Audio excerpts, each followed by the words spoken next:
সম্মান জানিয়ে আমরা কিন্তু সেবক হিসাবে আমাদের প্রয়োজন। আমরা এই জায়গা থেকে আমাকে 100টা গালি কেউ দিলেও 100টা কথা বললেও আমি মনে কিছু করি না, কারণ আমি এই জিনিসটা মেনে নিয়েই আমি নির্বাচিত প্রতিনিধি হিসাবে নির্বাচন করেছি।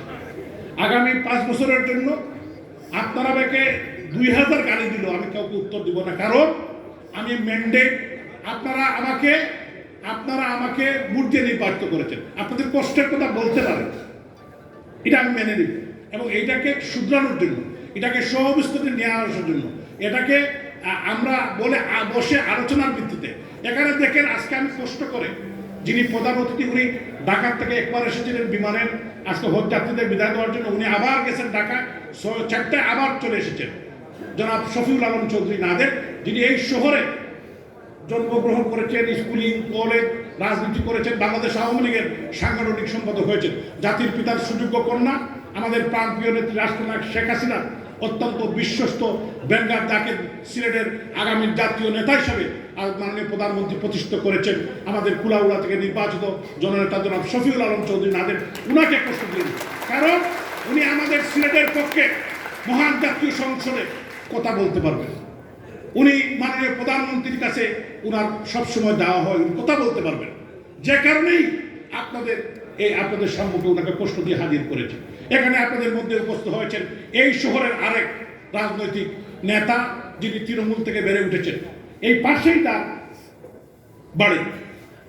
বাংলাদেশ আওয়ামী লীগ সিলেট জেলা শাখার সংগ্রামী সাংগঠনিক সম্পাদক, সাবেক ছাত্রনেতা এডভোকেট রঞ্জিত সরকার, যিনি সুনামগঞ্জ 1 আসন থেকে নির্বাচিত হয়েছেন। যারা এমপি সংসদ সদস্য, তাদের সুযোগ অনেক বেশি, তারা জাতীয় পর্যায়ে আইন প্রণয়ন করেন, তারা চাইলে কিন্তু একটি আইন সংশোধন করতে পারে, তারা আমাদের কিছু বলতে হবে না, তার সংসদে উঠিয়ে তারা যদি একটি আইন সিটির জন্য পাশ করে দেন, তারা পারবেন। অ্যাডভোকেট রঞ্জিত সরকারকে আমরা কষ্ট দিয়েছি, আপনাদের সম্মুখে হাজির করে। এখানে উপস্থিত হয়েছে আমাদের এই সিটি কর্পোরেশনের আরেকজন স্টেক হোল্ডার, সিলেট 1 আসন আর 3 আসন নিয়েই আমাদের এই সিটি কর্পোরেশন, ডক্টর এ কে আব্দুল মোমিন, মাননীয় সাবেক পররাষ্ট্রমন্ত্রী, উনি পরবর্তী একটি সভায় উনাকে আমরা নিয়ে আসবো।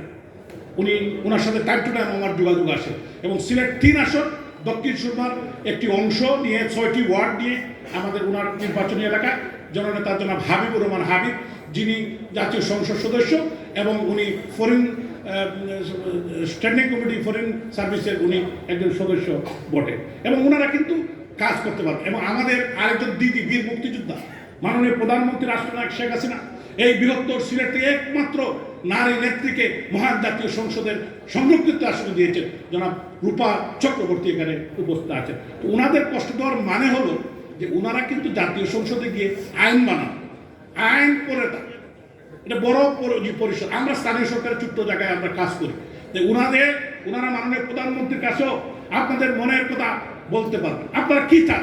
সিলেটের মানুষের আপত্তি, সিলেটের মানুষের কথা, উন্নয়নের কথা, মানুষের মনের কথা, আমাদের সবার কথা ওনারা বলতে পারবেন। এই কারণে ওনাদেরকে কষ্ট দিয়েছি, ওনাদেরকে চিন্তায় করতে গিয়ে অনেক গুরুত্বপূর্ণ কাজ ফেলে তারা এসেছেন।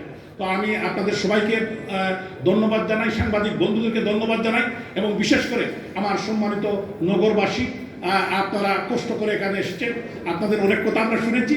অবশ্যই আমরা সব কথা নোট করছি, এবং আপনাদের প্রত্যেকটি কথা বিশ্লেষণ করে আগামী সাধারণ সভায় আমরা একটি সিদ্ধান্ত নিয়ে পরবর্তী সিদ্ধান্ত আপনাদেরকে জানিয়ে দেব। এখন আপনাদের সম্মুখে গুরুত্বপূর্ণ বক্তব্য রাখবেন আজকের যিনি প্রধান অতিথি, বাংলাদেশ আওয়ামী লীগের সংগ্রামী সাংগঠনিক সম্পাদক, মৌলভীবাজার 2 আসন থেকে নির্বাচিত মাননীয় সংসদ সদস্য জননেতা জনাব শফিউল আলম চৌধুরী নাদের। ওনার বক্তব্যের মধ্য দিয়ে আমাদের আজকের এই সুধী সমাবেশের কার্যক্রম আমরা সমাপ্তি করব। আপনাদের সবাইকে আবারও ধন্যবাদ। জয় বাংলা। প্রধান অতিথির বক্তব্যের পর অনুগ্রহ